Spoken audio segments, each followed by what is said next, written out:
ভাষণে উনি জাতির উদ্দেশ্যে ভাষণ দেবেন, এখানে তফসিল ঘোষণা করে দিবেন। আগামীকাল 11ই ডিসেম্বর সন্ধ্যা 6টার সময়। আপনাদেরকে ধন্যবাদ।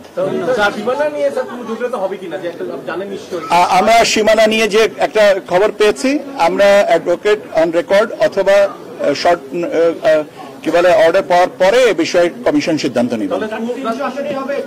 কালকে 3 আসন আপনার তফসিল কালকে ঘোষণা করা হবে।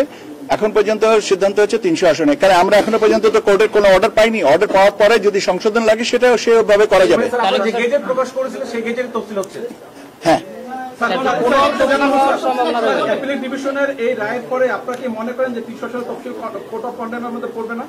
আমার মনে হয় না, কেননা এই কারণে যে আমরা এখনো পর্যন্ত কোন আপনার অর্ডার আমাদের হাতে এসে পৌঁছায়নি। ভাই আমরা পাই নাই, যখন যেটা পাইনি সেটার উপরে নিয়ে কথা বলার থেকে না বলাটাই ভালো। আমি আপনাদেরকে আবারও বলছি, আগামীকাল সন্ধ্যা 6টার সময় জাতির উদ্দেশ্যে ভাষণে মাননীয় প্রধান নির্বাচন কমিশনার তফসিল ঘোষণা করবেন। আইন শৃঙ্খলার ব্যাপারে না, আজকে আপনার তফসিলের সম্পর্কে জানতে চেয়েছিলেন, আপনি আপনাদেরকে তফসিল সম্পর্কে জানাতে চেয়েছেন।